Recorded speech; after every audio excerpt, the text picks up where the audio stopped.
નમસ્કાર દર્શક મિત્રો, સ્વાગત છે તમારું RP press reporter YouTube channel પર। દર્શક મિત્રો, આજે આપણે આ વિડીયોમાં સોના ચાંદીને લઈ મહત્ત્વના સમાચાર જાણવાના છીએ અને લેટેસ્ટ રેટ પણ જાણીશું। વિડીયોમાં આગળ વધતા પહેલાં ચેનલ પર નવા હોય તો ચેનલને સબસ્ક્રાઈબ કરી બેલ આઇકન જરૂર દબાવો અને વિડીયોને અત્યારથી જ એક લાઇક કરી દો। તો ચાલો શરૂ કરીએ। સૌપ્રથમ વાત કરીએ સોનામાં ભારે ઘટાડા બાદ હવે ફરી શરૂ થવાની છે બેફામ ખરીદી। શું કહી રહ્યા છે એક્સપર્ટ્સ? આ વર્ષે જાન્યુઆરીમાં સોનું પોતાના સૌથી ઊંચા સ્તરથી 19% ઘટ્યું છે।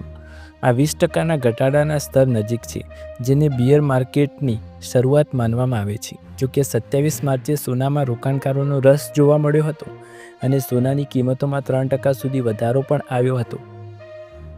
પાછલા ઘણા વર્ષોમાં સોનાનો સૌથી મોટો ઘટાડા પછી હવે લોકો ખરીદી કરવા લાગ્યા છે, જે સોનાની ખરીદી માટે યોગ્ય સમયની રાહ જોઈ રહ્યા હતા।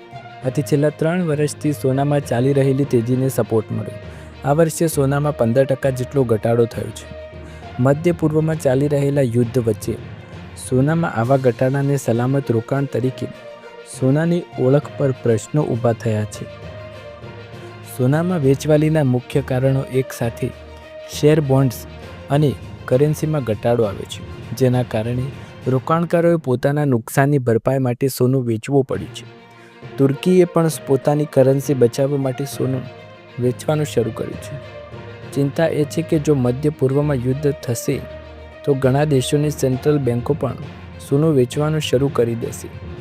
જાન્યુઆરીના પીકથી 19% ઘટ્યું સોનું। આ વર્ષે જાન્યુઆરીમાં સોનું પોતાના સૌથી ઊંચા સ્તરથી 19% ઘટી ગયું છે। આ 20%ના ઘટાડાના સ્તર નજીક છે, જેને બિયર માર્કેટની શરૂઆત માનવામાં આવે છે। જોકે 27 માર્ચે સોનામાં રોકાણકારોનો રસ પણ જોવા મળ્યો અને સોનાની કિંમતોમાં વધારો થયો। સોનામાં રોકાણ માટે મોટો મોકો ફિડેલિટી ઇન્ટરનેશનલના મની મેનેજર જ્યોર્જ કહે છે કે મિડલ ઇસ્ટમાં તણાવ ઘટે તો સોનામાં આવો ઘટાડો રોકાણ માટે મોકો છે। મોંઘવારી સાથે જોડાયેલા જોખમ, નાણાકીય દબાણ અને બોન્ડની વિશ્વસનીયતા જેવા માળખીય કારણો છે જે સોનાને મજબૂત આપશે।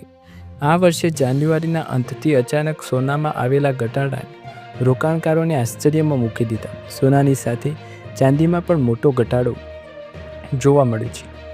2023થી સોનામાં 150%નો ઉછાળો। 2023ની શરૂઆતથી અત્યાર સુધીના સોનાના ભાવમાં 150%નો ઉછાળો આવ્યો છે। આ તેજીમાં સેન્ટ્રલ બેન્કોની સોનાની ખરીદી મોટું યોગદાન રહ્યું। ખાસ કરીને 2022માં યુક્રેન પર હુમલો પછી રશિયાના વિદેશી મુદ્રા ભંડાર જપ્ત થયા પછી સેન્ટ્રલ બેન્કોએ પોતાના એસેટ્સ ડોલરમાં રાખવાના જોખમ લાગવા લાગ્યું। ત્યારબાદ તેમણે સોનામાં રોકાણ વધારવાનું શરૂ કર્યું, જેના કારણે સોનાની કિંમતોમાં તેજી આવી। પછી હેજ ફંડ્સે સોનાની ખરીદી શરૂ કરી અને સોનાના ભાવમાં દિવસે દિવસે વધતા જતા રહ્યા। દેશમાં સોનાના ભાવમાં સાપ્તાહિક ધોરણે વધારો જોવા મળી રહ્યો છે। માત્ર એક અઠવાડિયામાં 24 કેરેટ સોનાના ભાવમાં 2100 રૂપિયા વધ્યા।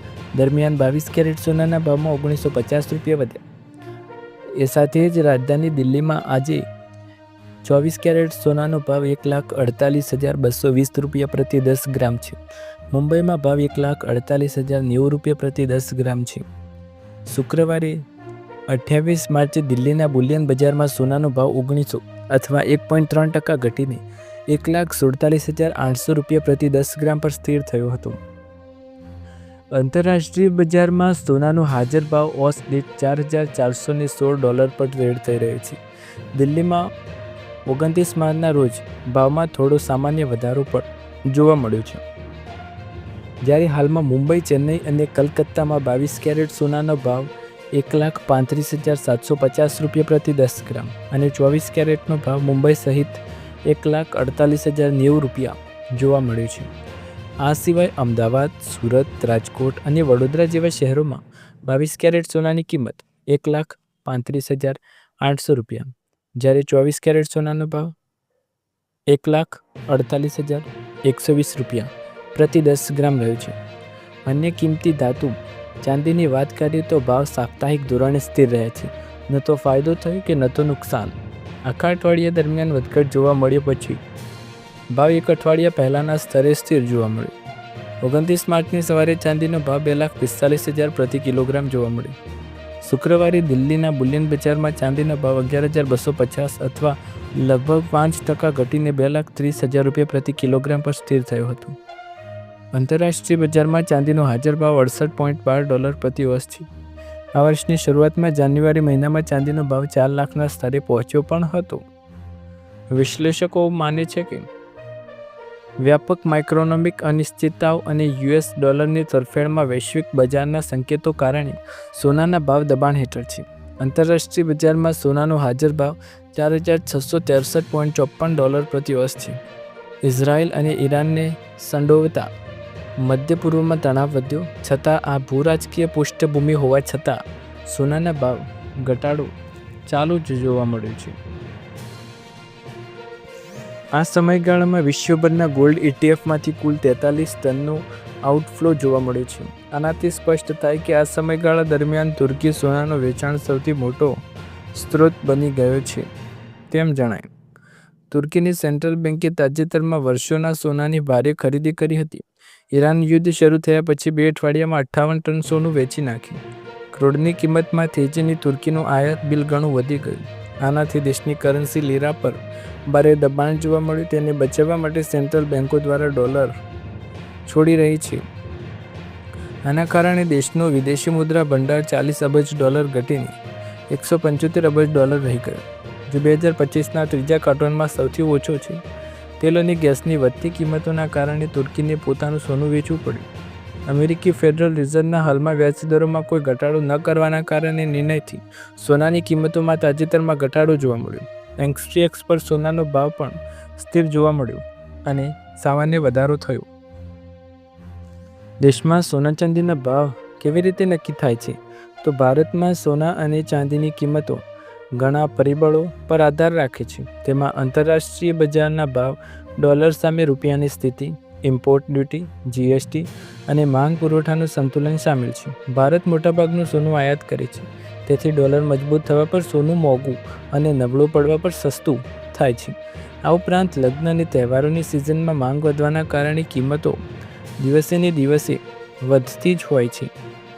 એ સાથે જ મુખ્ય શહેરોની વાત કરીએ તો અમદાવાદ, સુરત, વડોદરા, દિલ્હી, મુંબઈ, કલકત્તા, ચેન્નઈ, બેંગ્લોર, જયપુર, પટનામાં 24 કેરેટ સોનાના ભાવ 1,48,120 રૂપિયા રહ્યા છે. 22 કેરેટ સોનાના ભાવ 1,35,800 રૂપિયા રહ્યા છે અને 18 કેરેટ સોનાના ભાવ 1,01,840 રૂપિયા પ્રતિ 10 ગ્રામે રહ્યા છે. અને જીએસટી સહિત વાત કરીએ તો શહેરોમાં 500 થી 1000 રૂપિયાનો ફરક જોવા મળતો હોય છે, એનાથી વધારે નહીં. દર્શક મિત્રો, આ હતા સોના ચાંદીને લઈ મહત્વના સમાચાર અને આજના લેટેસ્ટ રેટ.